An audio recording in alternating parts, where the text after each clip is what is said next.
أبوهن أدب بكتاني تيفي والجليس أدب نبيل تاني نتدب تنججو عن ابن عمر رضي الله عنهما قال قال رسول الله صلى الله عليه وسلم إرجما ربي جان لا يقيمن أحدكم مال جد لا يقيمن أحدكم رجلا تكون كيسن نما بكان كاسين جان من مجلسه بكتا أورا ثم يجلس فيه إيجاسي خيفي تاو جنجج ولكن توسعوا أمو كان أجن ملي ولي بلسا وتفسحوا ولي قوي سادا جن وكان ابن عمر علمي مرنته إذا قام له رجل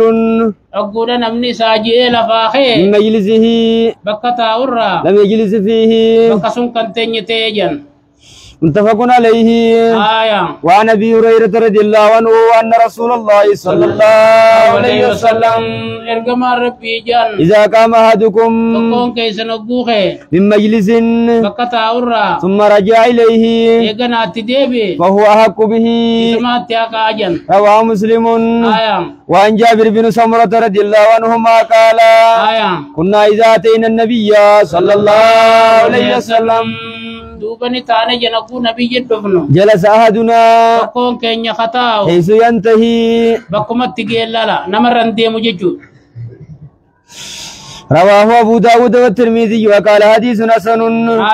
وعن أبي عبد الله سلمان الفارسي رضي الله عنه قال قال رسول الله صلى الله عليه وسلم لا يغتسل رجل يوم الجمعة ويتطهر ما استطاع من طهر ويدهن من دهن أو يمس من طيب بيته ثم يخرج فلا يفرق بين اثنين ثم يصلي ما كتب له ثم ينصت إذا تكلم الإمام إلا غفر له ما بينه وبين الجمعة الأخرى رواه البخاري وعن عمرو بن شعيب عن أبيه عن جده رضي الله عنه أن رسول الله صلى الله عليه وسلم قال لا يحل لرجل أن يفرق بين اثنين إلا بإذنهما رواه أبو داود والترمذي وقال حديث حسن وفي رواية لأبي داود لا يجلس بين رجلين إلا بإذنهما وعن حذيفة بن اليمان رضي الله عنه أن رسول الله صلى الله عليه وسلم لعن من جلس وسط الحلقة رواه أبو داود بإسناد حسن ورواه الترمذي أنا بجلز أن رجلا قعد وسط حلقة فقال حذيفة ملعون على رسول الله على رسول محمد صلى الله عليه وسلم أو لعن الله على لسان محمد صلى الله عليه وسلم من جلس وسط الحلقة قال الترمذي حديث حسن صحيح وعن ابي سعيد الخدري رضي الله عنه قال سمعت رسول الله صلى الله عليه وسلم يقول خير المجالس أوسعها رواه أبو داود بإسناد صحيح على شرط البخاري وعن أبي هريرة رضي الله عنه قال قال رسول الله صلى الله عليه وسلم من جلس في مجلس فكثر فيه لغته فقال قبل أن يقوم من مجلس ذلك سبحانك اللهم وبحمدك أشهد أن لا إله إلا أنت أستغفرك وأتوب إليك إلا غفر له ما كان في مجلس ذلك يا ربي نسار على الملين تانجن ما كان في مجلسه ذلك ما وجد في مجلس ذلك ما وجد منه وانسر أركمه تيسو ساسون كيسو وانسر أركمه يا ربي نسار على الملين تانجن جيجو رواه الترمذي وقال حديث حسن صحيح وعن ابي برزة رضي الله عنه قال كان رسول الله صلى الله عليه وسلم يقول بآخرة إذا أراد بودوغو فدي أن يقوم خو من المجلس تيسو تكرر سبحانك اللهم وبحمدك أشهد أن لا إله إلا أنت أستغفرك وأتوب إليك كنجا فقال رجل يا رسول الله وانا قربان تكو يا رقم ربي إنك لتقول دوبات نجتا قولا ججينسا ما كنت تقوله خجت تنتين فيما مدى فيما مدى زمن دبر خيسام مالي جتا غافدران جن جتا مالي جن جن قال نبي ربي نجن ذلك قولا الدفدا جتسن كفارة المجلس كفارة لما وجد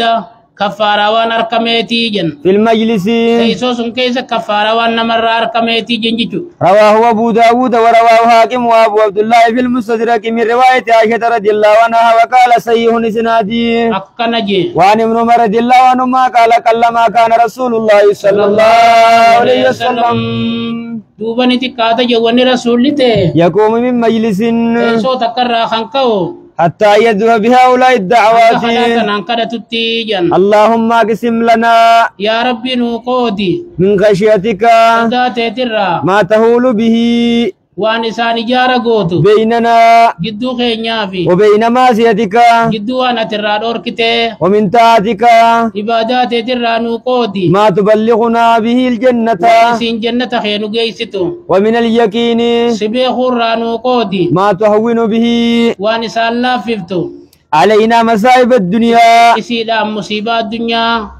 اللهم متعنا يا ربي نكنا نيسي بأسماعنا وقيا خينيان وأبصارنا أكاتينيان وقوتنا أمنتينيان ما أحييتنا هنگا نجرا أجفته واجعله الوارث منا نرى خاف نوغري واجعل سارنا حلو خنوبوتي على من ظلمنا نما نميدر وانصرنا نوتمسي على من أعضانا نما نتلاتم فترت ولا تجعل مصيبتنا مصيبات ينقدن في ديننا دين كين خيست ولا تجعل الدنيا سنقدن أكبر همنا رقود يا دخينيا ولا مبلغ علمنا بكم سخينيا ولا تسلط علينا من لا يرحمنا نمن وقرا اللافني أكنا جاجن رواه الترمذي وقال حديث حسن نما قرا اللافني يوسر الشومي وقريس في تجج نمن سلالا تناف ربي قوت خلطا يا ربي نمرامة وقلو خقرانو لافو أكا المون أكا أبان المو قرا لافوت يا ربي نقول يني خرجت دانيا خنا ستخرج وربا جزيجو رواه الترمذي وقال حديث حسن نما خنا خيس قصيدو جراجي چوچما خاتني نما فكاتم مليا وعن ابي هريره رضي الله عنه قال رسول الله صلى الله عليه وسلم ارجما ربي كجان ما من قوم يقومون